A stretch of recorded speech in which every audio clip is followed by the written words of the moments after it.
এই হুনো, তোমার বাপ মার সাথে আমি এক সংসারে থাকতে পারলাম না। আমার বাপ মার সাথে এক সংসারে থাকতে পারবা না মানে? আমার বৃদ্ধ বাবা মা এরা কই যাইবো? তোমার বাপ মা কোন থাকবো এটা আমি জানি, তুমি আলাদা বাড়ি ঘর করে দেবো, তোমার বাপ মা থাকুক গা। আমার এই বৃদ্ধকালে কোনো কাম কাজ করবো না, না আমার সহ্য হইতেছে না, আমি এত কাম কাম করা না, আমার কুলায় না। এসব কি কইতাছো তুমি? আব্বা তুমি আলাদা ঘর বানাইলো।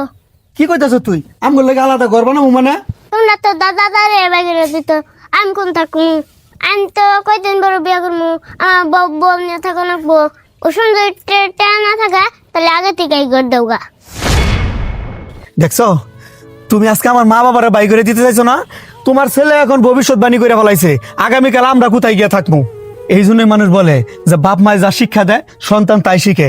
এই ছোট্ট অবুঝ বাচ্চা তোমাকে আজকে শিখাইয়া দিল যে বাবা মার কদর কিভাবে করতে হয়। এখনো কি তোমার মনে হয় যে আমি আমার বাপ মারে বাই করে দিবো? আমি বুঝছি, আমার পুলায় আমারে বুঝাই দিছে। এখন যদি আমি আমার শ্বশুর শাশুড়ি বাড়ি করে দেই, বৃদ্ধকালে আমার পুলা আমার বাড়ি করে দিবে। বাপ, তুই আমার চোখ খুইলা দিছ, এখন আর নতুন বাড়ি কর না, তোর দাদা আর দাদিরে নিয়ে আমরা এক হাতেই থাকবো। চল বাবা,